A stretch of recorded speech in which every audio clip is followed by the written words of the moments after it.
संतप्त मानस शांत हूँ, जिनके गुणों के गान में वे वर्धमान महान जिन विचरे हमारे ध्यान में।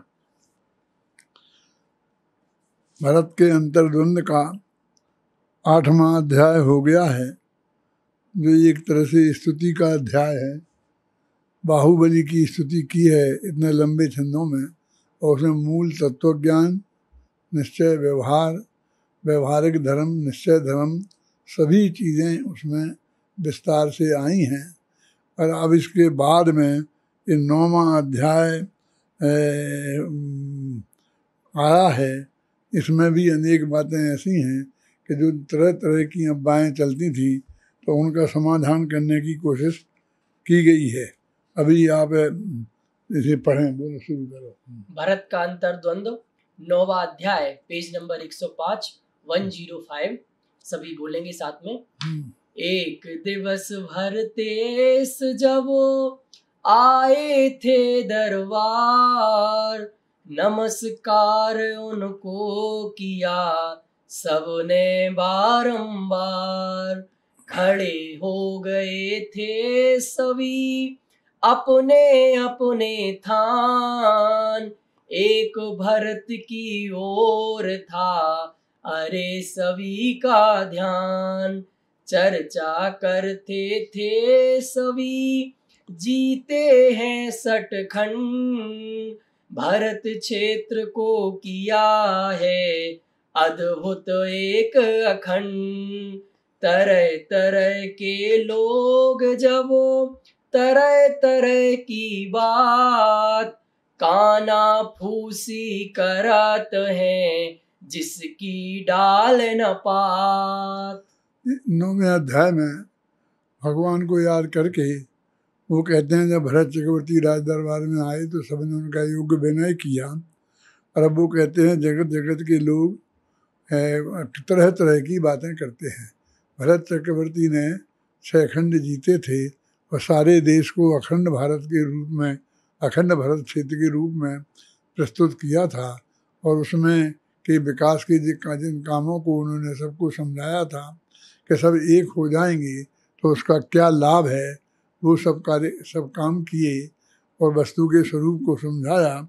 तो इस तरह से अभी जो तरह तरह की अफवाहें फैलती थी, लोग तरह तरह की बात करते थे, ये तो बिल्कुल सहज परिणति है। कैसी कि भाई राजा थोड़ी हर जगह लड़ाई में जाता है।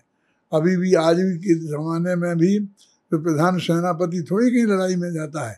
वो तो अपने ऑफिस में बैठा रहता है, नक्शे से सब देखता रहता है और उसे मार्गदर्शन देता है, बस क्या करना, कैसे करना, नीति निर्धारण का काम करता है। तो राजा लोग भी ऐसा ही काम करते थे। तो भरत क्षेत्र वो ये कहने लगे कि इसने क्या किया भरत ने, करते तो हम सब लोग हैं। देखो यहाँ ऐसी तक बात होती है कि मैं ये लिखता हूँ ना, तो फिर अभी आजकल तो ये कंपोजिटर आ गया तो कंपोज करते हैं। तो पहले अपने ऑफिस के कर्मचारियों से ही मैं ये लिखवाता था, जिसकी राइटिंग अच्छी थी उनसे लिखवाता था। तो वो ऐसा कहने लगे, सारे देश में इस भ्रम में हो गए कि लिखा तो मैं नहीं है, इसका लेखक तो मैं ही हूँ। क्या लेखक का अर्थ ही नहीं समझते थे वो, कि उसकी नकल करी तो लेखक तो मैं ही हूँ, और उस पर लेखक भी लिख देते थे। तो उन्हें ये समझाने में बड़ी मुश्किल पड़ी कि वो लेखक नहीं है, लेखक किसे कहते हैं। तो ऐसे ही ये सब बात है कि वो जनता ऐसी मूर्ख होती है और वो तरह तरह की बातें करते हैं कि भरत ने क्या किया। भरत तो बैठे रहे आराम से, वहाँ भी सामायिक करते थे, बैठते थे, सब अपना काम करते थे, और मंत्री लोग विचार विमर्श करते थे, सेनापति लोग लड़ते थे, सेना लड़ती थी और उनने ही सब जीता है। तो ऐसा जो प्रश्न सामने आया उसका उत्तर और सब बातें इसमें अभी आएंगी। रे भरत क्षेत्र तो जीता, सेना ने सेनापति ने, पर दुनिया तो यह कहती सब जीता भरतेश्वर ने। जब बाहुबली से लड़ने का अवसर आया तब तो लड़े बिना ही हार मान ली चक्री भरतेश्वर ने। पर वे हैं कैसे वीर समझ में आता है कुछ नहीं। अरे समझाने का काम किया सेनापति मंत्री ने। लड़ाई माथे पर आ पड़ी कर दिया लड़ने से इनकार। भाई तुम ही ले लो साम्राज्य मुझे तो नहीं चाहिए कुछ। जब यह चर्चा भरतेश्वर के कानों में पहुंची थी, अब मुझे परीक्षा देनी अपने बल की शक्ति की। स्वयं कनिष्ठा अंगुली उन्होंने टेढ़ी कर ली थी। मंत्रीगण से वे बोले इसको सीधी करनी है। मंत्रीगण की कोशिश से टस से मस ना वह अंगुली। सेनापति ने की कोशिश पर वह तो रंच हिली ना। हाथी घोड़े बुलवाए उनने उसको खिंचवाया। परिणाम नहीं कुछ निकला कोई भी हिला न पाया। सारी सेना हिल कर भी ना उसे हिला पाई थी। मुड़ी हुई अंगुली को ना सीधी कर पाई थी। अगले क्षण भरतेश्वर ने सीधी करके बतलाई। फिर पुनः मोड़ ली उसको तब बात समझ में आई। भरतेश्वर की शक्ति का तब सबको ज्ञान हुआ था। सबके मन की शंकाएं क्षण भर में दूर हुई थी। गलत सोचने वालों का भी मन साफ हुआ था। भरतेश्वर के पौरुष को सबको आभास हुआ था। इन छंदों को आपने ध्यान से सुना तो पूरी बात आपके ख्याल में आ गई। इसमें कोई ज़्यादा समझाने की बात नहीं है। बात इतनी है जो कनिष्ठा अंगुली लिखी, कनिष्ठा अंगुली इसको बोलते हैं। इन 5 के नाम हैं। इसे अंगुष्ठ माने अंगूठा बोलते हैं, इसे तर्जनी बोलते हैं, इसे मध्यमा बोलते हैं, इसे अनामिका बोलते हैं और इसे कनिष्ठा। ये सबसे ज़्यादा कमज़ोर होती है। अंगूठा सबसे ज़्यादा बलिष्ठ होता है। ये बलिष्ठ होने से ही इसका नाम एक तरह से अंगुष्ठ रखा हुआ है। ये उंगली हमेशा धमकी देने के काम आती है। जब भी कोई किसी से कहता देखो समझ लो मेरे से बुरा कोई नहीं होगा, तो वो ये उंगली ही दिखाएगा। माने धमकी देने के काम आती, इसलिए इसका नाम पड़ गया तर्जनी। ये बिल्कुल बीच में है, 2 इधर हैं 2 इधर, इसलिए इसका नाम पड़ गया मध्यमा। और एक कनिष्ठा सबसे छोटी है, इसलिए इसका नाम पड़ गया कनिष्ठा। अब इसके लिए कोई नाम ही नहीं बचा, तो क्या बिना नाम की ये नाम पड़ गया, इसलिए इसका नाम पड़ गया अनामिका। साहित्य में ऐसा कथन आता है कालिदास की महिमा बताने के लिए कि बच्चे खेल खेलते हैं ना आपस में, तो कहते हैं ये मम्मी की, ये पापा की, ये दादाजी की, ये बड़े दादाजी की, ऐसा बोलते क्या नहीं बोलते। उंगलियों पे एक एक आदमी को रखते हैं। तो वो कहते हैं जब कवियों की गणना हुई, पुराने जमाने में कवियों की गणना हुई तो कहा बोलो, तो कहा कालिदास, तो कालिदास को इस पर रख दिया। अब उससे कोई बड़ा कवि हो तो उस पर उसे रखा जाए, उससे बड़ा हो तो उसे इस पर रखा जाए, यानी उससे कोई बड़ा है ही नहीं। तो आज तक वो कोई दूसरी उंगली का नाम रखा ही नहीं जा सका। कनिष्ठाधिष्ठित कालिदासा पुरा कवि नाम गणना प्रसंगे। कनिष्ठाधिष्ठित कालिदासा, पुराने जमाने कवियों की गणना हुई तो कालिदास को सबसे कनिष्ठा पर बैठा दिया। तो कहते हैं कि न उनके समान दूसरा कोई कवि नहीं हुआ आज तक, इसलिए इसका नाम अनामिका सार्थक हो गया। नाम तो पहले से ही था लेकिन ये सार्थक हो गया। क्यों कि इससे कोई आदमी बैठने को था ही नहीं। अनामिका सार्थवती बहू है।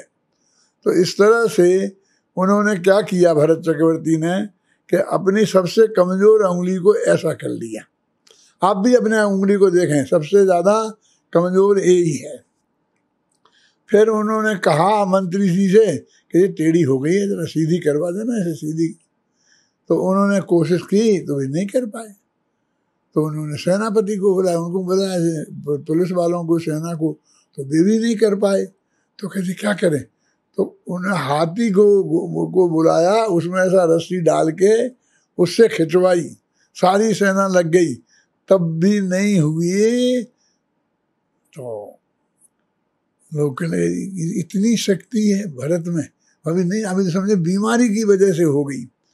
फिर उनने ऐसी कर दी तो सब गिर गए खींचने वाले, फिर ऐसी कर ली तो समझ में आया कि इन्हें कोई बीमारी नहीं है, ये तो बताना चाहते हैं कि मेरे में कितनी शक्ति है। ऐसा नहीं है कि सेना के भरोसे ही सारी 6 खंड को जीता है, 6 खंड को जीत के आ गए थे। इसका ये वर्णन है जो आपने अभी सुना है, और शांति से इसे पढ़ लेना। आगे पढ़ो। और हार जाने का भरत के मन में भय न था, पर आशंका थी मन में, यदि हार गए बाहुबली तो बाहुबली के मन को जो ठेस लगेगी भारी, बर्दाश्त न कर पाऊंगा, मेरा मन होगा भारी। फिर भी लोग ऐसे होते हैं, बहस करते हैं कि अच्छा ऐसी बात थी ना, तो बाहुबली से लड़ने के लिए मना क्यों कर दिया? ये कह दिया कि तुम जीत गए और लड़े नहीं। माने वो लड़ने से बचना चाहते थे, क्योंकि वो जानते थे कि मेरे में शक्ति नहीं है, मैं हार जाऊंगा। उसका ऐसा अर्थ करने वाले भी दुनिया में हैं, साधारण लोग नहीं, बड़े बड़े लोग, विद्वान पंडित भी, उनने भी ऐसे ही कहा कि वो बाहुबली भरत से हार गए, फिर बाद में ऐसा हुआ ऐसा हुआ। चक्रवर्ती हारा नहीं करते थे, तो फिर क्यों नहीं लड़े वे? जब उन्हें पक्का भरोसा था कि मैं जीत जाऊंगा, मैं हारूंगा नहीं, तो फिर उन्हें लड़ना चाहिए था। तब वो कहते हैं कि वो इनको ये डर नहीं था कि मैं हार जाऊंगा। यदि ये डर होता तो उन्हें हार तो स्वीकार कर ही ली। यदि उन्हें हारने के डर से नहीं लड़े थे तो हार तो उन्हें स्वीकार कर ही ली। तो वो तो ये था कि यदि बाहुबली हार गया, और बाहुबली की नेचर को वो जानते थे पहले से ही कि जब वो हार जाता है तो हार को बर्दाश्त नहीं कर पाता है। वो तो खेल खेल की हार को भी बर्दाश्त नहीं कर पाता था, तो अब ये असली हार होगी तो वो कैसे बर्दाश्त करेगा? वो बर्दाश्त नहीं कर पाएगा, इसे मैं बर्दाश्त नहीं कर पाऊंगा। मैं भी उसे क्यों जिता देता था? क्योंकि मुझे उसको जिताना अच्छा लगता था, खुद को जीतना अच्छा नहीं लगता था। तो भरतेश्वर ने इसलिए कि बाहुबली ना हार जाए, इसकी वजह से उन्होंने वो लड़ाई नहीं लड़ी थी। और भाई, इसलिए भाई के प्रति असीम स्नेह, अहिंसा के प्रति लगन, इन सब बातों ने भरत को लड़ने से रोका था। चलो पढ़ो आगे। भाई के प्रति असीम स्नेह, अहिंसा के प्रति गहरी लगन, भरत को लड़ने से रोका और कोई कारण ना था। अधिक क्या कहे नहीं था मोह, जीत लेने का भाई को। अरे मन में था उनको भाव कि जीतूं भाई के मन को। देखो इसमें ये भी बात बहुत गंभीरता से विचार करने की है कि वे बाहुबली को जीतना नहीं चाहते थे कि नहीं जीतना चाहते थे? तो क्या जीतना चाहते थे? कि भाई के मन को जीतना चाहते थे। उनने जो दिग्विजय की उसमें भी देश के सब 32,000 मुकुटबद्ध राजाओं के मनों को जीता। उन्हें जीतने की नहीं, उनने जो प्लानिंग की, जिस तरह से उन्होंने कार्य किया, वो उनके मन को जीतने का किया। तो वे भाई के मन को जीतना चाहते थे। चलो हाँ। अरे जो कुछ भी जो यह हुआ वह सब इसी भावना से, और कोई कारण ना था, एक कारण बस यही था। अरे यह जगत जगत ही है, कल्पना करता रहे अनेक, नहीं होता उनमें सत्यांश, सत्य ना होती उनमें एक। कोई भी घटना घटती है तो उसकी ये दुनिया अलग अलग तरीके से कल्पनाएं करती रहती है। ऐसा हुआ होगा, ऐसा हुआ होगा, ऐसा हुआ होगा। उसमें सत्य का अंश भी नहीं होता है, पूरी कल्पनाएं ही होती हैं। ऐसे इस भरत की इस बात को कि उन्होंने बाहुबली से लड़े नहीं, वो बाहुबली को जिता दिया और सारा राज उन्हें सौंप दिया। इसमें भी किसी को इतने बड़े त्याग में भी त्याग नहीं दिखता, इसमें भी कोई पॉलिटिक्स दिखती है, कोई ऐसा साधन दिखता है कि जिससे इन्होंने कोई गड़बड़ी की है, उसका जवाब दिया है। एक भी बात उसमें सत्य नहीं होती है, सत्य का अंश भी नहीं होता है। चलो। अरे मैं नहीं हारने दूंगा अपने प्रियतम भाई को, अरे मैं छोड़ नहीं सकता स्वयं के प्रियतम भाई को, भले ही चक्र दाव पर लगे भाई को छोड़ नहीं सकता, अतः लड़ने से मुख मोड़ा भाई से मोड़ नहीं सकता, भाई को छोड़ नहीं सकता और मुख मोड़ नहीं सकता, भाई को हरा नहीं सकता, भाई से हार नहीं सकता, भले ही खेल खेल में लड़ा और हारा जीता भी हूँ, युद्ध में हार नहीं सकता, युद्ध में जीत नहीं सकता। हाँ। युद्ध में मुझे उतरना नहीं, मुझे तो यही इष्ट है एक, भाई दीक्षा लेकर चल दे यह भी नहीं मुझे है इष्ट, यद्यपि यत्न किया भरपूर किंतु मैं रोक नहीं पाया, भाई तो गया गया सो गया उसे मैं रोक नहीं पाया। भरत जी मन में सोच रहे हैं, दुनिया को जो सोचना है सोचने दो, लेकिन मेरे मन की बात तो ये है कि मुझे ये विकल्प था कि यदि मैं बाहुबली से लड़ूंगा और बाहुबली हार जाएगा तो वो दीक्षा ले जाएगा, और मैं नहीं चाहता था कि वो भी दीक्षा ले जाए। और भी मेरे भाई दीक्षा ले गए हैं, मैं तो चाहता था कि मेरे साथ रहें और पूरे सम्मान के साथ रहें और मेरे राजकाज को संभालने में मेरा सहयोग सब तरह से करें, और उनको किसी भी तरीके से कोई तरह की मैं कमी नहीं रहने दूंगा, पूरे सम्मान के साथ उन्हें रखूंगा। तो इसलिए मैंने ये सब किया, लेकिन मुझे ना तो युद्ध में उतरना इष्ट था और बाहुबली चले जाएं उनको छोड़ना तो बिल्कुल इष्ट था ही नहीं।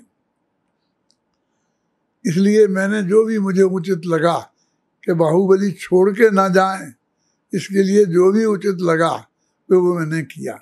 युवराज तो वो थे ही, दूसरी पोस्ट पे तो वो थे ही, लेकिन यदि उनको पहली पोस्ट पे ही रहना था तो वो मैंने वो भी कर दिया, हार स्वीकार करके और राज उन्हें सौंप दिया। अब इससे ज़्यादा तो मैं क्या कर सकता था, फिर भी मैं उन्हें रोक नहीं पाया, इसका मुझे बहुत दुख है, ये वो बात कह रहे हैं। अरे वह रुकता भी कैसे, उसे तो एक वर्ष में ही, अरे होना था केवल ज्ञान, अतः यही क्रम नियमित था, अरे जो होना था वह हुआ, विकल्पों से क्या है अब साध्य, आत्मा ही है मेरा साध्य, आत्मा ही मेरा आराध्य। देखो, वे तत्व ज्ञान के आधार पर ही अपने इस वियोग को बर्दाश्त करते हैं। वो कहते भाई वो कैसे रुक सकते थे, खुद ही कहते हैं 1 बरस में तो उन्हें केवल ज्ञान हो गया। तो केवल ज्ञान 1 बरस में होने वाला था, वो आदमी रुक के क्या करता। माने कोई मेरी रोकने में कोई कमी रह गई, वो ये घटना चक्र की वजह से वो चले गए, ऐसा नहीं है। उनको तो जाना ही था, ख्याल में आए ना, उन्हें केवल ज्ञान होना था। और क्या हुआ, ये चक्रवर्ती बन गए और वे केवल ज्ञानी बन गए। केवल ज्ञान बड़ा है कि चक्रवर्तित। अरे केवल ज्ञान के साथ तो अनंत सुख है, अनंत आनंदी है। और चक्रवर्ती के साथ तो क्या है, इस संसार की बहुत झंझटें हैं। और चौथे गुणस्थान के लायक सुख है, वो तो अपने आत्मा के अनुभव के कारण से है, चक्रवर्तित्व के कारण थोड़ी है। क्योंकि वो किसी भी आत्मानुभवी को होता है, कोई भी चौथे गुणस्थान में हो उसको होता है। तो इसलिए कहते हैं कि उपलब्धि तो उनको ही हुई, उन्हें केवल ज्ञान की उपलब्धि हुई। इसलिए अब ज़्यादा विकल्प करने से कोई फायदा नहीं है।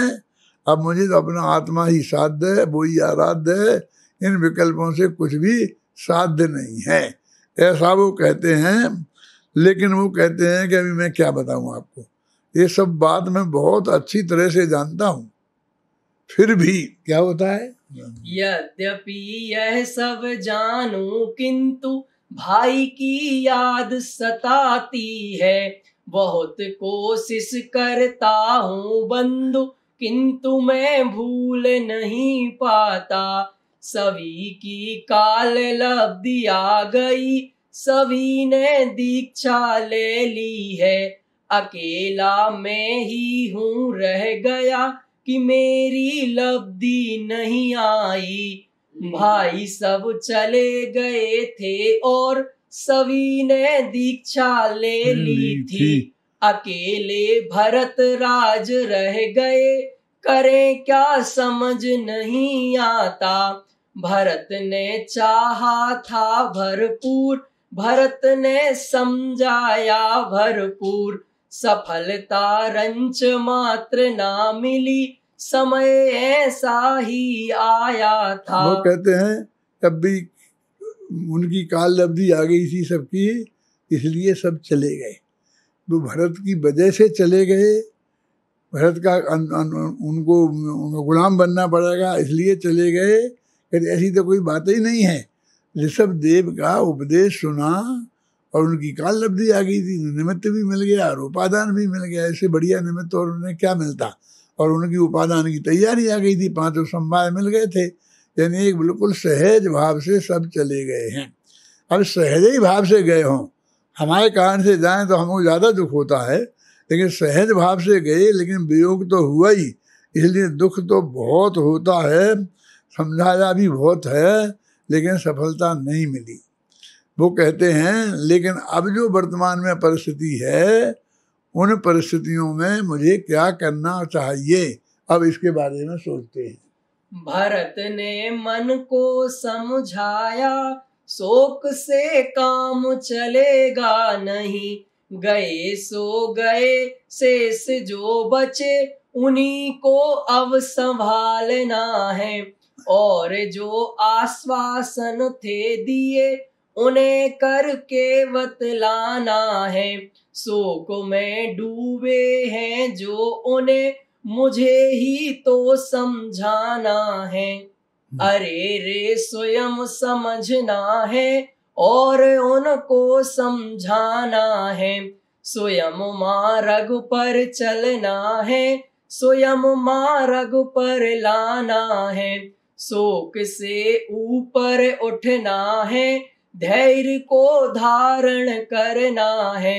स्वयं ही सब कुछ करना है, स्वयं ही सब कुछ करना है। ये भरत जी सोच रहे हैं कि अब जो भी स्थिति है वर्तमान में, अब मैं शोक करूं उससे क्या है। मुझे सब संभालना है, खुद भी समझना है, सबको भी समझाना है, सबको संभालना है, सारा काम करना है। शोक से ऊपर उठकर सिर्फ सब काम करना है और कोई दूसरा नहीं करेगा। ये सब काम मुझे ही करना है। मैंने ऐसे बहुत लोगों को देखा है कि जब कोई महिला का पति का स्वर्गवास हो जाता है और उसके 4 छोटे छोटे बच्चे हैं, कोई 2 वर्ष का, कोई 4 वर्ष का, कोई 6 वर्ष का, कोई 8 वर्ष का, तो मैंने बुजुर्ग माताओं को ये समझाते हुए तो उन्हें देखा है कि वो कहती हैं तू रो रही, तुम क्यों रो रही है? ये क्या बात करते हो, मेरे पति का स्वर्गवास हो गया, ऐसी वर्तमान स्थिति हो गई, 4 बच्चे हैं, पालना है। तो कहते हैं यही तो मैं कह रहे हैं कि तू भी रोएगी तो क्या होगा, ये बच्चों को कौन समझाएगा, कौन इन्हें संभालेगा? अब तुझे खुद भी समझना है और इन्हें भी समझाना है और इनको पालना है, पोसना है, सारे काम तेरे को करना है, तेरे को ही करना है, ये ऐसा समझाते हुए मैंने देखा है। तो यही बात भरत जी सोच रहे हैं कि भाई अब जो भी हो गया, जो दीक्षा ले गए दे गए, अब जो भी बचे हैं उन सबको मुझे संभालना है और मुझे जो मैंने कहा था वो सारा काम अब मुझे ही करना पड़ेगा, इसलिए वे अपने को समय को संभालते हैं। साथ में बार बार ये भी कहते हैं कि भाई क्या करें, उनकी काल लब्धि आ गई थी, उनके 5 समवाय आ गए थे और मेरे अभी उसके नहीं आए हैं, मेरे इसी के 5 समवाय चल रहे हैं कि मैं ये काम करूं, इसके मेरे 5 समवाय चल रहे हैं। पढ़ो। 5 समवायों के बिन बंधु कभी कोई काम नहीं होते, अरे यह बात जानता हूँ और श्रद्धान इसी का है, निरंतर घोलन चलता है, तत्व का चिंतन चलता है, अरे फिर भी भाई की याद निरंतर आती रहती है, तत्व का चिंतन चलता है, भाई की याद सताती है, राज के काज चला करते गृहस्थी चलती रहती है, आत्मा के अनुभव का रंग निरंतर चलता रहता है, अरे सब एक साथ ही चले, आत्मा स्थिर रहता है। ये चौथे गुणस्थान वर्ते ज्ञानी जीव की परिणति का चित्रण है। भरत चक्रवर्ती भी वही थे ना, तो उनकी परिणति का चित्रण है कि सब अंदर में भाई की याद भी आती रहेगी, आत्मा की भी बात आती रहेगी और याद करना में कोई खास सार नहीं है, ये भी आता रहेगा, घर के काम भी चलते रहेंगे, राजकाज के भी काम निबटते रहेंगे, ये सारे चीज़ें एक साथ चलती रहती हैं ज्ञानी जीव के जीवन में और यही उनका अंतर्द्वंद है। ये अंतर्द्वंद ज्ञानी का क्या होता है, इस छंद को तुम द्वारा पढ़ो, बहुत अच्छा है। 23वां तत्व का चिंतन चलता है, भाई की याद सताती है, राज के काज चला करते गृहस्थी चलती रहती है, आत्मा के अनुभव का रंग निरंतर चलता रहता है, अरे सब एक साथ ही चले, आत्मा स्थिर रहता है। आगे हाँ। अरे रे राग रंग के साथ बीत रागी निर्मल पर आए, साथ में चलती रहती है, अरे चौथे गुण थानक में, अरे रे यह दोहरा व्यवहार जगत की समझ नहीं आता, अरे रे यह अज्ञानी जगत बात को समझ नहीं पाता। हाँ। भरत ने जो कुछ भी था किया, बात अब उसकी करते हैं, देश को कैसे विकसित किया, बात अब उसकी करते हैं, जो उनके दिमाग में था उसी को करके दिखलाया, अरे कोरी बातें ना करी सभी को करके बतलाया। कहते हैं जगत को ऐसा लगता है कि ये दोहरा व्यवहार है, बातें तो आत्मा आत्मा की करते हैं, कोई करता नहीं है कि धरता नहीं है, और फिर सारे काम करते हैं, सारे ऑर्डर देते हैं, नहीं कोई करे तो उसे डांटते हैं, फटकारते हैं। तो ये दोहरा चरित्र है, उनकी समझ में नहीं आता है। लेकिन यदि वे वस्तु का स्वरूप समझें जब चौथे गुणस्थान की भूमिका का स्वरूप समझें तो सारी बातें उचित हैं तो उनकी भी समझ में आएगी। अब वो कहते हैं कि भाई देखो, हम थोड़ी बात अब उसकी करना चाहते हैं कि भरत ने जब दिग्विजय यात्रा की थी तो सब लोगों को ये समझाया था कि तुम्हें क्या क्या फायदा है सारे देश को अखंडित करने से। तो अब उसकी उनने कुछ किया कि कोई बातें ही की थी, क्योंकि नेताओं पर सबसे ज़्यादा आरोप यही लगता है कि बातें तो बहुत करते हैं लेकिन वास्तव में काम नहीं करते, आश्वासन बहुत देते हैं लेकिन काम नहीं करते हैं। तो भरत जी ने क्या किया था? क्या भरत जी भी आज जैसे ही नेता थे कि उन्होंने कुछ किया था? 6 खंड के लिए उन्होंने कुछ किया था क्या? चलो। हाँ। बांध बनवाए नदियों पर, बिछाया था नहरों का जाल, नहर खेतों तक पहुंचाई, सिंचाई करवाई भरपूर, जलाशय बनवाए भरपूर, सब जगह पानी ही पानी, दिखाई देता था सर्वत्र, नहीं थी किसी बात की कमी। सबसे ज्यादा है देश के विकास के लिए पानी की जरूरत होती है और प्रकृति से पानी में कोई कमी नहीं है। इतनी नदियां बहती हैं कि वो उस पानी को यदि व्यवस्थित रूप से उपयोग में लिया जाए तो सारा देश अच्छी तरह से समृद्ध हो सकता है। तो उन्होंने सबसे पहले नदियों पर बड़े बड़े बांध बनवाए। जब हमने भारत का विकास हुआ था ना, वो तो भारत आज़ाद हुआ था, तो सबसे पहले हमारे लोगों ने भी भाखड़ा नाखल बांध बनाए, जगह जगह नदियों पर बांध बनाए, क्योंकि इतना पानी बेकार बह जाता है। देखो, अपने घर का पानी का नल ऐसा थोड़ा खराब हो जाए और उसमें थोड़ा पानी धीरे धीरे तुल तुल करके वो गिरता रहे तो अपन बुलाते हैं, कारों को लगाते, इस ठीक करो, जल्दी सुधारो, नहीं तो इतना पानी। यदि उसके नीचे हम बाल्टी रख दें तो रात भर में 1 बाल्टी पानी से ज़्यादा नहीं गिरता है।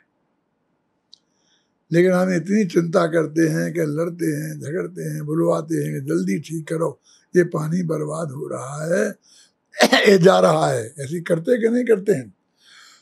और उसी समय नदियों के द्वारा कितना पानी देश का बहता हुआ जाता है वो खारे समुद्र में मिल जाता है, उसका कोई उपयोग नहीं होता है। यदि हम चाहें तो जैसे घर के हम पानी की चिंता करते हैं कि 1 गिलास पानी भी ढुल ना जाए, उसकी कीमत है, हमें और कुछ नहीं, क्योंकि हमें उसे भर के लाना पड़ा है कुएं से। पुराने ज़माने में लाना पड़ता था ना भर के कुएं से पानी, माताएं बहनें माथे पर रखकर कलश लेके आती थी, तो 1-1 गिलास पानी हमने देखा है कितना संभाल कर उपयोग किया जाता था। तो ये कहते हैं कि उन्होंने सबसे पहले पानी के बांध बनवाए, और फिर जलाशय, बड़े बड़े बांध हर जगह नहीं पहुँचते हैं, छोटी छोटी नदियों पर भी जलाशय माने तालाब वगैरह बनवाए और भरपूर जहाँ देखो तो पानी पानी, पानी की कोई कमी नहीं रही। अकेले पीने के लिए नहीं, सिंचाई के लिए भी और सब काम के लिए भी उन्हें सबसे पहले पानी की व्यवस्था की। देश के विकास के लिए पानी को व्यवस्थित उपयोग करना, उसको बांध बनवाना और नहरों के माध्यम से खेतों तक पहुंचाना एक बहुत बड़ा विकास का काम है जो उनने करवाया। चलो आगे। फलों के बाग बगीचे खूब बनाए गांव गांव में बंधु, और हरियाली से भरपूर कराया सारे भारत को। स्वास्थ्य सेवाएं थी भरपूर, नहीं थी कमी दवाई की, खाद्य सामग्री की कोई कमी नहीं रहने दी भारत में। ये सब सबकी समझ में आता है, इन पर ज़्यादा कुछ व्याख्यान देने की जरूरत नहीं है कि ये काम उन्होंने देखो खेती के लिए तो वो करवा दिया। अब जब तक बाग बगीचे नहीं लगाएंगे तो फलों की व्यवस्था नहीं होगी। अमेरिका जैसे विकसित देशों में फलों के जूस माने रस निकाल कर और बोतलिंग करके सारे देश में जाओ तो पानी की बोतल 15 रुपए में मिलती है, तो फलों की उतनी बड़ी बोतल 10 रुपए में मिल जाती। इतना माने फलों का विकास किया जिससे कि फलों का लाभ भी सब जनता को मिल सके। तो उन्हें बाग बगीचे लगवाए, ये सारे काम विकास के किए। रास्ते पूर्व से पश्चिम और उत्तर से दक्षिण तक बनाए थे लंबे चौड़े और मजबूती थी भरपूर।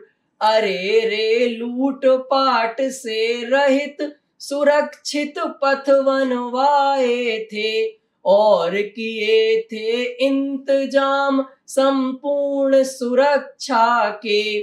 थान थान पर खान पान की शुद्ध व्यवस्थाएं राहगीर को उचित मूल्य पर मिल जाया करती। मध्य राह में थान थान पर सुविधाएं शुद्धि की सभी राहों पर मिल जाती सभी व्यवस्थाएं। देखो आज की विकास के जो लक्षण हैं वो यही हैं कि इतना बड़ा देश है तो कोई चीज़ कहीं पैदा होती है, कोई कहीं पैदा होती है। जहाँ ये चीज़ पैदा होती है तो वहाँ ज़्यादा होती है और दूसरी जगह उसकी कमी पड़ती है। वहाँ जी तो रास्ताएं अच्छे हों तो सब जगह यहाँ का माल वहाँ, वहाँ का माल यहाँ आ सकता है। हमारे तीर्थ भी सारे देश में फैले रहते हैं तो हम तीर्थों पर भी जा सकता है। आना जाना भी यात्रियों का सब तरीके से हो सकता है। तो बढ़िया बढ़िया लंबे लंबे चौड़े चौड़े उनने रोड बनवाए और रोडों में रास्ते में लूट का काम बहुत होता था। जो कच्चे रास्ते होते थे जंगल में से जाते थे तो सब बनारसी दास ने खुद लिखा है कि 3 दफे लुटे थे वो। कुछ नहीं, अपने जौनपुर गांव से आगरा आते थे, 100 किलोमीटर से ज़्यादा नहीं होगा, लेकिन उतना में ही रास्ते में लुट जाते थे। तो ऐसे उन्होंने बड़े बड़े रोड बनवाए जिस तरह की लूट पाट नहीं हो। तो रास्ते में जब जाते हैं तो खान पान की व्यवस्था भी चाहिए। तो जगह जगह ऐसी दुकानें मकानें खुलवाई थी शुद्ध भोजन की। बाथरूम लेटरिन भी जाना है तो लेटरिन बाथरूम की भी व्यवस्थाएँ कराई थी। ये सब इन्हें ध्यान से पढ़ेंगे तो जो जो भी विकास की आवश्यक चीज़ें हैं वो उन्होंने स्थान स्थान पर करवाई थी और उचित कीमत पर उनको भोजन आदि की व्यवस्था हो जाती थी। तो उचित कीमत पर हो जाती थी, लेकिन किसी के पास पैसा ही नहीं है तो वो क्या करेगा। तो कहते हैं कि देश में उन्हें कोई इतना गरीब नहीं था कि जिसके पास व्यवस्था नहीं हो, उसको उचित कीमत पर सब व्यवस्थाएं मिल जाएं, वो इतने में ही वो सुखी रहता था। तो आज के भी देश के विकास के लिए जो चीज़ें ज़रूरी हैं वो सब चीज़ें यहाँ बताई गई हैं और भरत चक्रवर्ती ने अपने देश में की थी। और कोई आश्चर्य नहीं है क्योंकि उनके पिताजी ने 80 किसी विद्या वाणिज्य का उन्हें सिखाए थे ना, और उनके दादाजी ने नाभिराय ने भी इसी तरह के जो भोग भूमि से कर्म भूमि की तरफ जाने के रास्ते बताए थे। तो उनने भी ये सारे विकास के काम करे। आगे पढ़ो। अरे करना हो विश्राम पथिक को विश्रामालय थे। अरे रे उचित मूल्य पर सब सुविधाएं सहज प्राप्त होती, की जा सकती सहज भाव से सभी यात्राएं और प्राप्त कर सकते थे सब जन सब सुविधाएं। कमी नहीं थी किसी बात की, सब सुविधाएं थी और सभी जन थे समृद्ध, न कोई गरीबी थी। लूट पाट थी नहीं, सभी को सब कुछ था उपलब्ध और वहाँ के सब जन सज्जन सहज भाव से थे। देखो ये और सभी जन थे समृद्ध। अब ये उच्चारण में गड़बड़ होती है ना, सभी समृद्ध थे माने इतने संपन्न थे, अरबपति नहीं थे कि वे सब सुविधाएं वो खरीद सकते थे जहाँ भी अपने उचित पैसे से। कोई गरीबी नहीं थी, लूटपाट भी नहीं थी। देखो अपने कहीं चोरी नहीं हो तो इसके लिए मालूम क्या करना पड़ता है, चोरों को जेल में डाल दो, इससे चोरी नहीं रुकती है। अभी आप देखिए कि अपना कोई भी चीज़, जरा सी भी चीज़, ये तुम्हारा ये है ना पानी का, ये भी बाहर पड़ा रहे तो दूसरे दिन तुम्हें नहीं मिलेगा, कोई ना कोई उठा ले जाएगा। आज भी ये हालत है ना अपने देश में। अमेरिका में जाओ तो अपन टीवी बाहर रख दो और लिख दो कि जो चाहे ले जाए, कोई नहीं ले जाता, क्योंकि उसके घर में टीवी है।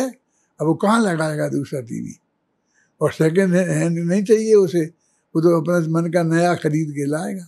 तो सबको उपलब्ध होगी तो वो चीज़ चोरी नहीं जाएगी। अब उसके पास उपलब्ध ही नहीं है, यदि अपने यहाँ रख देंगे तो हजारों लोग घर ऐसे हैं कि जिनके घर में टीवी नहीं है, तो लड़ेंगे आकर के लेने जाने के लिए। तो मेरा मतलब ये है कि ये सब चीज़ें रुकें, इसके लिए आवश्यकता की चीज़ें सबको सहज भाव से उपलब्ध रहें, ऐसी आर्थिक स्थिति उनकी हो, तब ये सारी चीज़ें हो सकती थी। वो सब व्यवस्थाएं उन्होंने की थी। चलो, कमी नहीं थी किसी बात की, सब सुविधाएं थी और सभी जन थे समृद्ध, न कोई गरीबी थी। लूट पाट थी नहीं, सभी को सब कुछ था उपलब्ध, और वहाँ के सब जन सज्जन सहज भाव से थे।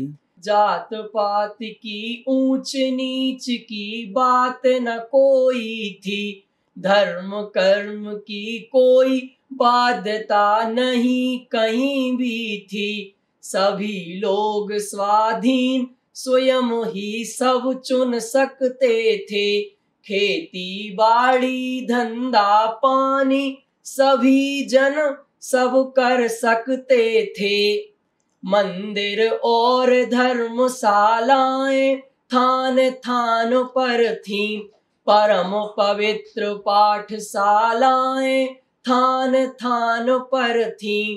स्वाध्याय की सब सुविधाएं थान थान पर थीं, अस्पताल औषधशालाएं थान थान पर थीं।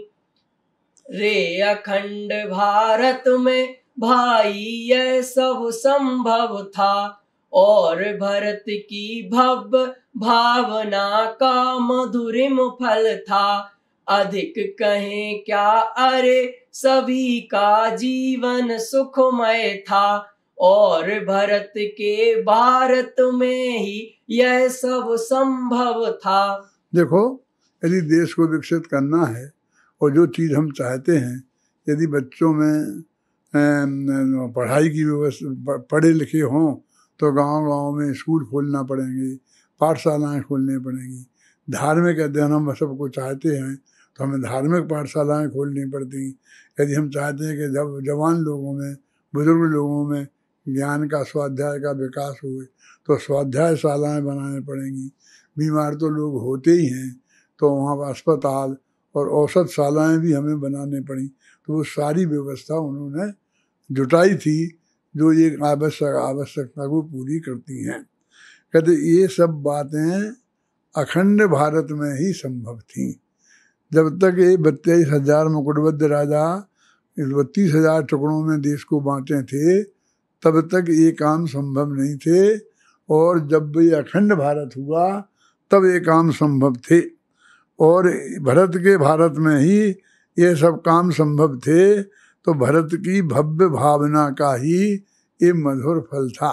माने देश एकदम विकसित देश कैसे होते हैं उसका ये चित्रण है। 1-2 पेज में यदि हम देखेंगे तो विकसित देश कैसे होते हैं, कैसे होना चाहिए, हमें अपने देश का विकास करना है, हमें किस दिशा में क्या क्या करना चाहिए वो हो।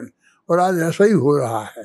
आज भी सब जगह जिन्हें हम विकसित देश कहते हैं वो ऐसे ही हैं, और जो देश विकासशील हैं वो भी यही काम कर रहे हैं। भारत ने भी यही काम किया था और यही बहुत जरूरी भी है। चलो, यह सब करते हुए भरत अपनों को ना भूले, भाइयों को ना भूले थे और ना माँ को भूले थे, पत्नियों को ना भूले थे और ना बच्चों को भूले, और ना जन जन को भूले और ना आत्म को भूले। एक स्थान इतना ही आया है कि जब अपने परिवार का ही उनको ध्यान था, पत्नी का, बच्चों का, माँ का, बाप का, भाई का, तो ये सब नहीं ऐसा लगता कि उन्होंने घर को उपेक्षा कर दी। आज ये भी चलता है, जो भी समाज के हमारे बड़े नेता होते हैं, जैसे गांधी जी पर भी ये आरोप लगता है कि वे देश की सेवा में लगे रहे और उनने अपने बच्चों की उचित संभाल नहीं की। ऐसे बहुत लोग, बड़े बड़े लोग होते हैं जो पूरा जीवन देश के लिए समर्पित कर देते हैं, उनने अपने परिवार के लिए कुछ नहीं किया, ऐसी शिकायत बनी रहती थी। क्योंकि भरत के साथ ऐसी कोई शिकायत नहीं थी। इस सब का उचित जितना संभव होता था, जितना होना चाहिए था, वो सारा ध्यान रखते थे। और ना आत्म को भूले, नहीं परमात्म को भूले, सब और सहजता थी, कहीं ना कोई कमी आई, सभी व्यवहार निभाए हैं और निश्चय भी साधा है, सभी को एक साथ साधा, कहीं ना आ पाई बाधा, सभी ज्ञानी जन का जीवन अरे चौथे गुण थानक में इस तरह ही चलता है सदा, नहीं आती कोई बाधा, भरत का जीवन है आदर्श अरे चौथे गुण थानक का, घर में रहे ना रहे एक रहस्य है उनके जीवन का। एक कहते हैं कि बार बार बीच में याद दिलाते हैं कि चौथे गुण स्थान में उत्कृष्टतम, अच्छी से अच्छी जीवन होता है, तो ऐसा होता है। वो भरत का भी ऐसा जीवन था, वो हर चौथे गुण स्थान वाले का ऐसा जीवन होता है और ऐसा जीवन होना चाहिए। ख्याल में ना एकदम बैलेंस से रहे, एकदम इधर को पूरा चला जाए, कहे तो अपने को चौथे गुण स्थान में कोई वृत्तादि भी नहीं ले वे, और फिर कोई जिम्मेवारी नहीं, कोई व्यवस्था नहीं, कोई घर परिवार सब परेशान होते फिरें, ऐसा नहीं होता। गृहस्थ का जीवन ऐसा नहीं होता है, ऐसा नहीं होना चाहिए। आज देखते हैं कि जो भी थोड़ा भी धर्मात्मा होता है और थोड़ी भी परिणति उसकी ठीक होती है, तो वो सारी जिम्मेवारियों से अपने को, ना वो समाज का काम करना चाहता है, ना वो देश का काम करना चाहता है, ना वो घर का काम करना चाहता है, ना परिवार का काम करना चाहता है, ना बाल बच्चों को संभालना चाहता है। ये सही नहीं है। ये सब उसके जीवन में होता है और इनको संभालता है तो कहता क्या करें, हमें आत्मा के लिए समय नहीं मिलता है। ये सब बैलेंस ऐसा हो सकता है, होना ही चाहिए। आत्मा के का हित भी करना ही है और ये सब जिम्मेवारियां भी संभालना है। ये भरत का आदर्श जीवन है, इसकी चर्चा यहाँ की गई है। अरे उनमें अद्भुत क्षमता, अरे उनमें अद्भुत समता, अरे वे हैं पौरुष के पिंड, स्वयं में ही हैं एक अखंड, अरे हैं धीरज के वे धनी, नहीं है उनमें कोई कमी, अरे वात्सल्य भाव से भरे भरत के अंतर में है नमी, अरे उनकी महिमा है बंधु, बताओ अब हम कैसे करें, और उनकी प्रतिभा के गीत कहाँ तक गाएं अब यह कहो, प्रजा थी पूरी तरह प्रसन्न और खुशहाली थी भरपूर, देखने लायक थे सब कार, देखने लायक मुख का नूर, देखने लायक था उत्साह, देखने लायक थे सत्कर्म, देखने लायक उनके कर्म, देखने लायक उनका धर्म, देखने लायक था श्रद्धान, देखने लायक सम्यक ज्ञान, देखने लायक निज में रमन, देखने लायक आत्म ध्यान।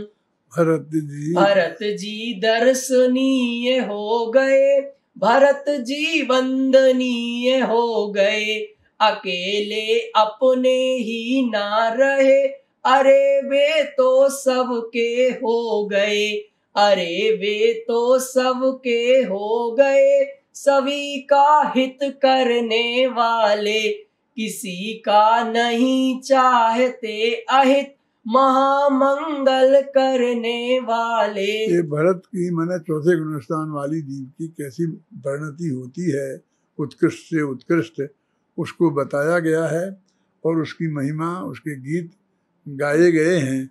और अंत में ये कहा है कि इनके कारण भरत जी दर्शनीय हो गए। सब लोग उनसे मिलना चाहते हैं, उन्हें देखना चाहते हैं, उनके दर्शन करना चाहते हैं, उनकी वंदना करना चाहते हैं। वे वंदनीय हो गए, वे अकेले अपने नहीं रहे, सबके हो गए। अकेले सबके ही होके नहीं रह गए, अपनी संभाल भी पूरी करते रहे। सबका हित करने वाले और आत्म का हित करने वाले, महामंगल करने वाले भरत जी का ऐसा व्यक्तित्व था। ये बात यहाँ बतलाई है।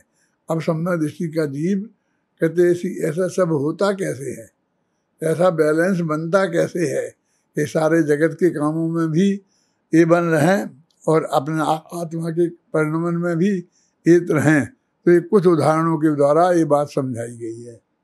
जल से भरे कलश रख बहने, तीन तीन निज माथे पर, गप्पे खूब लगाया करती, घंटों खड़ी खड़ी रह कर, पर मन रहे सदा माथे पर, उसी तरह ज्ञानी जन भी, जग में व्यस्त बहुत रहते पर, नित रहते निज आत्म में। देखो, मैंने अपनी आंखों से देखा है, पहले के जमाने में गाँव में कुएं होते थे और कुएं से पानी भर के लाना पड़ता था, पीने के लिए, नहाने के लिए, सब काम के लिए जो पानी खर्च होता है, तो माताएं बहनें खुद लाती थीं और माथे पे अपने कलश रख करके, तो तीन तीन कलश माथे पे रख लेती थी, एक के ऊपर दूसरा, दूसरे के ऊपर। अब भरे हुए तीन तीन कलश, उनमें कितना वजन हो गया।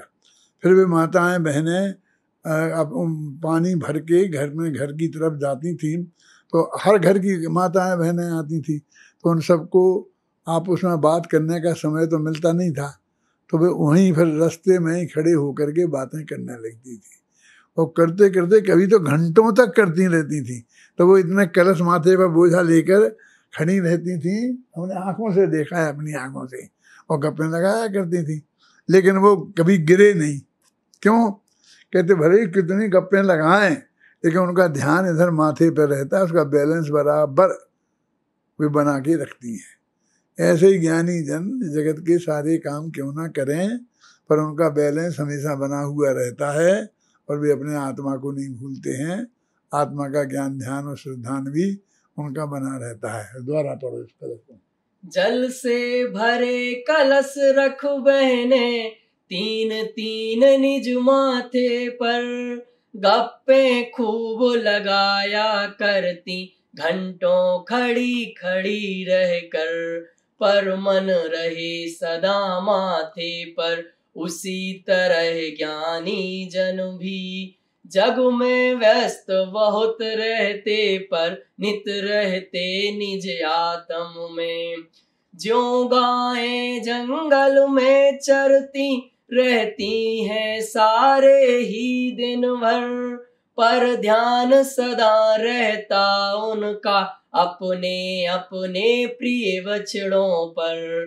त्यों ज्ञानी जन घर में रहकर सब कारज करते रहते हैं, पर ध्यान सदा रहता नित्य निरंतर आत्म में। ये गायें भी जंगल में जागती हैं तो घास चरती हैं ना, दिन भर रहती हैं वहाँ, लेकिन जब उन्हें बछड़े पैदा किए हैं ना, वो भी घर में रहते हैं, शाम को आती हैं तो उन्हें दूध पिलाती हैं, घर का मालिक भी अपने लिए दूध निकालता है, तो वो निरंतर जंगल में रहती हैं, लेकिन उनका ध्यान बछड़ों पर रहता है। ऐसे ही ये सारे दुनियादारी के कामों में ज्ञानी जन लगे रहते हैं, पर उनका ध्यान अपने आत्मा में रहता है। चलो। ज्यों पत्नी दिन भर व्यस्त रहे दुनियादारी के कामों में, पर उसका ध्यान लगा रहता है नित्य निरंतर प्रियतम में। त्यों ज्ञानी जन भी राज काज के कामों में उलझे रहते, पर उनका ध्यान लगा रहता अपने प्रियतम निज आत्म देखो, में। मैंने ये भी दिन देखे हैं, गांव में अपने जो जैनी लोग रहते थे, व्यापार धंधा वगैरह करते थे, तो उनको अपने गांव से दूसरे गांव जाना पड़ता था और पैदल ही जाना पड़ता था। 4 किलोमीटर, 5 किलोमीटर, 6 किलोमीटर, 8 किलोमीटर, और वहाँ दिन भर रहते थे और शाम को अपना धंधा बिजनेस करके वापस लाते थे, और सामान भी साथ में जाता था, आता था। कोई घोड़े गाड़ी भी रखते थे, कोई बैलगाड़ी से भी रखते थे, कोई पैदल भी जाते थे, जिसकी जैसी हैसियत होती थी। तो जब तक वो आदमी जाते थे और जब तक शाम को लौट के घर नहीं आ जाएं, तो उनकी पत्नी को बहुत चिंता रहती थी, क्योंकि ऐसा तो है नहीं कि फ़ोन से बार बार समाचार दे दें कि सब ठीक है। और ऐसा ही नहीं है कि अपने ट्रेन में उसमें बैठ के कार में आराम से एयर कंडीशन में चले गए। इतने धूप में, सर्दी में, गर्मी में, बरसात में, ये सारी स्थितियों में उनको वहाँ देखना पड़ता था। तो निरंतर मौसम बिगड़ जाए, पानी ज़्यादा बरस जाए तो चिंता रहती, कहीं फंस के रह गए हैं, उलझ के रह गए, नदी नाले रास्ते में होते थे। तो जैसे निरंतर वो घर के कामों में रहती है, फिर भी उसका ध्यान उधर लगा रहता है। जब तक शाम को पति अपने घर नहीं आ जाएं, तब तक निरंतर उनका ध्यान वहाँ लगा रहता है। पढ़ो इस चंद को द्वारा। ज्यों पत्नी दिन भर व्यस्त रहे दुनियादारी के कामों में, पर उसका ध्यान लगा रहता है नित्य निरंतर प्रियतम में। त्यों ज्ञानी जन भी राज काज के कामों में उलझे रहते, पर उनका ध्यान लगा रहता अपने प्रियतम निज आत्म तुम में। ये नहीं समझना कि वो पत्नी को पति का ध्यान रहता है तो कोई विषय कसाय की वजह से रहता है। ऐसी परिस्थितियां होती हैं, देश में जाता है, विदेश में जाता है, व्यापार करने के लिए जाता है।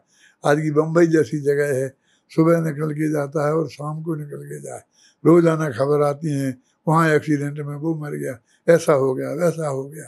तो ऐसी उनकी सुरक्षा की चिंता की भावना बनी रहती है। उसकी बात है कि कोई विकार की वजह से वो ध्यान में रखती है, तो ऐसा ध्यान उसमें भी रहता है। ऐसे ज्ञानी जनों को अपने आत्मा में भी रहता है और सारे जगत के काम भी वो करते रहते हैं। चलो आगे। परिजन पुरजन के कामों में, पत्नी एवं संतानों में, सारी जनता के कामों में एवं समाज के कामों में, भरतेश्वर भी उलझे रहते थे राजकाज के कामों में। किंतु सदा जागृत रहते वे आत्म हित के कामों में। यही बताया, जैसे 3 उदाहरण दिए हैं ना, कि एक महिलाएं पानी भर के लाती थी वो, दूसरा उदाहरण गायों का और तीसरा पत्नियों का। ऐसे ही भरतेश्वर अपने राजकाज के कामों में लगे रहते थे, लेकिन आत्मा को कभी भूलते नहीं थे। ऐसे ही ज्ञानी की परिणति होती है, उसका इन 3 उदाहरणों के माध्यम से यहाँ समझाया है। चलो। अत्यंत लोकप्रिय शासक थे, सबके हित में संलग्न सदा, सबके मानस में बसे हुए, सचमुच ही सच्चे मानव थे। मानवता सज्जनता उनकी सबका हित करने वाली थी। आत्म रुचि वृत्ति प्रवृत्ति सब आत्म हित करने वाली इस थी। तरह कहते भरत जी अत्यंत लोकप्रिय शासक थे, माने निंदा नहीं करती थी, जनता उनसे बहुत खुश रहती थी और उनकी लोकप्रियता उनके जगत में बहुत थी। सबके हित में हमेशा लगे रहते थे, सबके मानस में बसे हुए थे, वे सचमुच ही सच्चे मनुष्य थे। ये सब मनुष्यता की बातें हैं। कहते उनकी मानवता और सज्जनता, मानो उनकी मनुष्यता और सज्जनता उन सबका हित करने वाली थी, और उनकी आत्मा की रुचि, आत्मा की वृत्ति, आत्मा की प्रवृत्ति, ये सब आत्महित करने वाली थी। इस तरह वे जगत के हित करने वाले भी थे और आत्मा का हित करने वाले थे। ऐसे भरत नरेश का जीवन था। इस प्रकार भरतेश ने क्या बालक क्या वृद्ध सबकी ही सेवा करी, कर भारत समृद्ध। भरत क्षेत्र के खंड सब हुए अखंडित एक, इस प्रकार विकसित हुए कमी रही ना एक। गरिमा से भरपूर सब आन बान अरसान, सबको रोटी प्राप्त थी कपड़ा और मकान। भरतेश्वर के गीत सब गाते थे दिन रात, सबके मुख से निकलती अरे एक ही बात। भरतेश्वर की कृपा से कमी नहीं है कोई, सहज सुखी सब लोग हैं दुखी नहीं है कोई। देखो इस प्रकार भरत से क्या बालक हों चाहे वृद्ध हों, सभी लोगों की सेवा उनने की थी। तो बालकों की क्या सेवा की थी, वृद्धों की क्या सेवा की थी? तो कहते हैं कि भारत को समृद्ध बनाया तो सबकी सेवा हो गई। यदि घर में संपन्नता हो तो बच्चों को भी सब खाने पीने को बढ़िया मिलता है, खेलने को मिलता है, खिलौने मिलते हैं, माता पिता पूरा खर्चा उन पर करते हैं। और जो घर के वृद्ध लोग होते हैं उनकी भी सेवा, दवा दारू सब बढ़िया करते हैं। अगर घर के खाने के ही लाले हों तो बच्चों को भी क्या मिलेगा और बुजुर्गों को भी क्या मिलेगा। तो उन्होंने सबको समृद्ध करके बालक या वृद्ध सभी की सेवा उनने की। क्या तुम्हारे ख्याल में आई थी ना, वो समृद्ध इसलिए है। और फिर अब कहते हैं भारत क्षेत्र के जो खंड खंड थे उन सबको उनने अखंडित कर दिया था, इसलिए विकास की कोई कमी नहीं रह गई थी। और गरिमा से भरपूर थे आन बान और शान, सबको इज्जत के साथ सब चीज़ें थी। माना रोटी कपड़ा और मकान बेइज्जती के साथ नहीं मिलता था, भीख में नहीं मिलता था। रोटी कपड़ा और मकान, रोटी माने ऐसे नहीं कि रोटी कोई ने दे दी, माने वो सारी व्यवस्था उनके घर में रोटी कपड़ा और मकान की पूरी बहुत अच्छी व्यवस्था थी। इसलिए भरतेश्वर के सभी लोग दिन रात गीत गाते थे और उनके मुँह से एक ही बात निकलती थी कि भरतेश्वर की कृपा से कोई कमी नहीं है, सभी लोग सुखी हैं, कोई दुखी नहीं है। ये दो एक बार और पढ़ो। इस प्रकार भरतेश ने क्या बालक क्या वृद्ध सबकी ही सेवा करी, कर भारत समृद्ध। भरत क्षेत्र के खंड सब हुए अखंडित एक, इस प्रकार विकसित हुए कमी रही ना एक। गरिमा से भरपूर सब आन बान अरसान, सबको रोटी प्राप्त थी कपड़ा और मकान। भरतेश्वर के गीत सब गाते थे दिन रात, सबके मुख से निकलती अरे एक ही बात। भरतेश्वर की कृपा से कमी नहीं है कोई, सहज सुखी सब लोग हैं दुखी नहीं है कोई। इस प्रकार ये अध्याय समाप्त हुआ, जिसमें उनके राज्य की उनने व्यवस्था किस तरह बनाई थी और सारी दुनिया कैसे सुखी थी और उनका खुद का जीवन कैसा था। घर में सभी की संभाल रखते थे, देश की काल की भी, और अपने आत्मा को भी कभी नहीं भूलते थे। ऐसा उनका पवित्र जीवन था। अब जो है 10वें अध्याय में ये अंतिम अध्याय है, इसलिए इसमें वो भरत जी को दीक्षा भी लेंगे, केवल ज्ञान भी होगा, फिर उनकी भी दिव्य ध्वनि खिलेगी, उपदेश होगा। वो सारी चर्चाएं हैं इसमें सब आने वाली हैं विस्तार से कल, और ये इस तरह पूरा हो जाएगा।